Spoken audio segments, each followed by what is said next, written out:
चाहिए, दुश्मन किसी भी सूरत में कामयाब नहीं होना चाहिए। इस बात का हमें ध्यान रखना।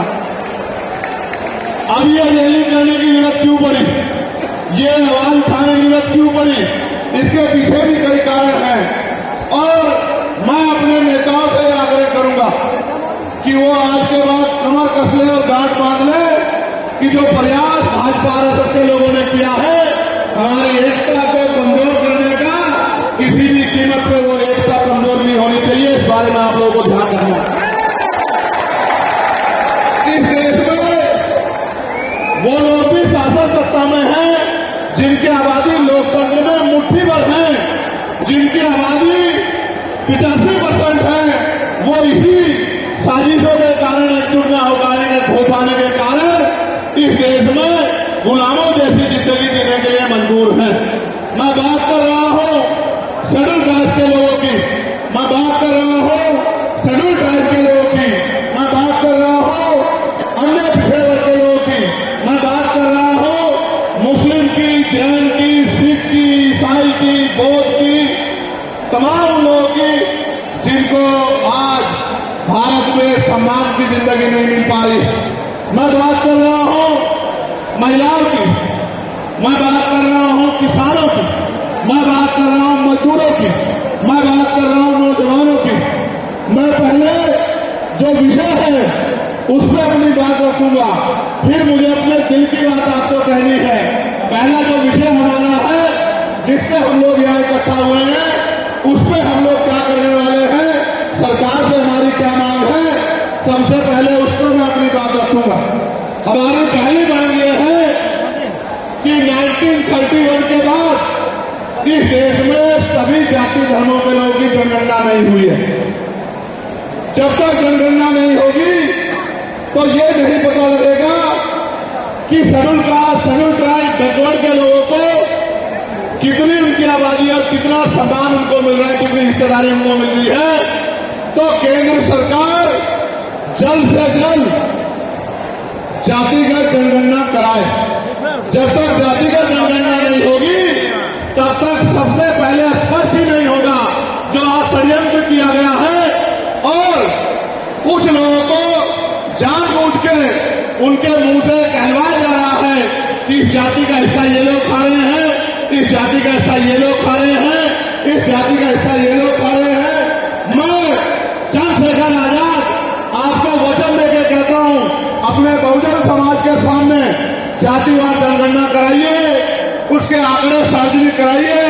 अगर अंतिम पायदान पर रहने वाले जिनको बीएससी के भाई कहा गया है, जो हमारा परिवार है, अगर उनका 1% आरक्षण भी पॉइंट के बराबर भी कमजोर पड़ रहा होगा तो मैं वचन देता हूं कि इससे बड़ी रैली उनके समर्थन में हम लोग करेंगे। मैं फिर आपसे कह रहा हूं, आप याद करो जब से इस देश में आरक्षण व्यवस्था लागू हुई है, इस आरक्षण को खत्म करने के लिए चाहे वो कांग्रेस पार्टी रही हो या भारतीय जनता पार्टी रही हो या और कोई मनुवादी दल रहा हो, इन्होंने एड़ी चोटी के जोर लगाए। और आज जिन जातियों को गाली दी जा रही है, ये वही जातियां हैं जिन्होंने अपने बच्चे कुर्बान कर दिए लेकिन अपने अधिकारों की रक्षा की और आज भी देश में आरक्षण बचा हुआ है, नौकरियां बची हुई है, हिस्सेदारी बची हुई है, राजनीतिक व्यवस्था कायम है, लोकतांत्रिक व्यवस्था है।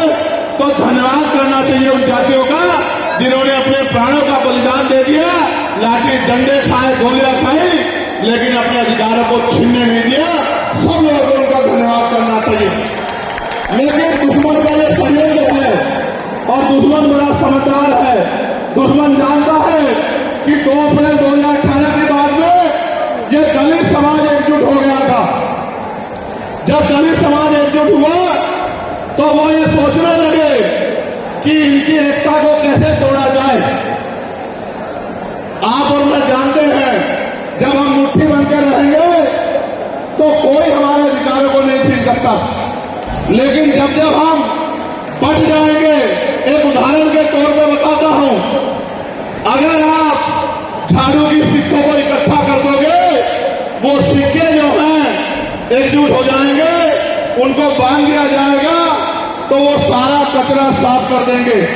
लेकिन अगर वो जो सिक्के होते हैं, अगर आपने उनको अलग अलग कर दिया तो वो कचरा साफ नहीं कर पाएंगे, वो खुद कचरा बन जाएंगे, उनकी कोई हैसियत नहीं पाएगी। इसलिए हमारे महापुरुषों ने बहुजन समाज में भाईचारे की बात की। और आप महसूस करो, बाबा साहब अम्बेडकर ने क्या वादा दिया? शिक्षित बनो, संगठित रहो और संघर्ष करो। हमें शिक्षित भी बनना है, संगठित भी होना है और अपने विरोधियों बैरियों के खिलाफ संघर्ष भी करना है, अपने अधिकारों के लिए संघर्ष भी करना है। मैं जब देश के बाहर गया तो मैंने देखा कि वो लोग तरक्की कर रहे हैं, उनकी जिंदगी खुशहाल है, उनकी जिंदगी अच्छी बन रही है। लेकिन उनकी जिंदगी तो अच्छी बन रही है, लेकिन 75 साल की आजादी के बाद आज भी भारत में 80% लोग ऐसे हैं जो रोटी कपड़ा मकान से वंचित है, जिनको इज्जत की जिंदगी नहीं मिल रही।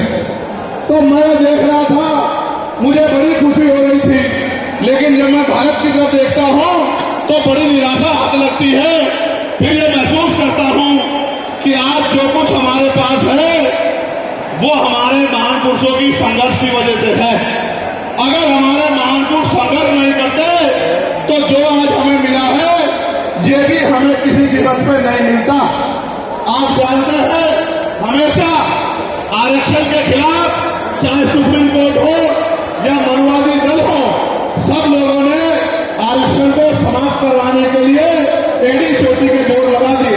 और इसका सबसे बड़ा हमला इस पर कब हुआ? जब 10% EWS लागू हुआ। मुझे माफी चाहते हुए कहना है कि हमारे दलों ने भी हाथ उठा के जो हमारे पूर्व के दल का समर्थन किया, जबकि वो आरक्षण पर सबसे बड़ा हमला था। अगर उसी दिन हम लोगों ने सड़कों पर निकल के अपनी आवाज को उठाया होता तो किसी की मां ने दूध नहीं पिलाया होता कि वो दोबारा आरक्षण पर हमला करने के बारे में सोच लेता। ये भाजपा के लोग जो सत्ता में बैठे हैं, इन्होंने वोट तो आपसे हमसे ली धर्म के नाम पे, भाईचारे के नाम पे, लेकिन सत्ता में आके ये लोग अपने लोगों को काम करने लगे, अपने महापुरुषों के विचारधारा को आगे बढ़ाने लगे और हम लोग रोटी रोटी के लिए मोहताज लोग, जुम जाति के शिकार लोग परेशानी की जिंदगी जीने लगे। मैं चाहता हूं कि जो जिंदगी हमारे लोग ऑस्ट्रेलिया में जी रहे हैं, ऑस्ट्रिया में जी रहे हैं, इटली में जी रहे हैं, यूरोप में जी रहे हैं, पूरे अमेरिका में जी रहे हैं, कनाडा में जी रहे हैं, हॉलैंड में जी रहे हैं, नीदरलैंड में जी रहे हैं, ऐसी जिंदगी की व्यवस्था भारत में भी हो। लेकिन ये तभी संभव है जब राजनीतिक शक्ति हमारे पास हो। अगर राजनीतिक शक्ति भाजपा और कांग्रेस के पास रहेगी तो हम लोग इज्जत की जिंदगी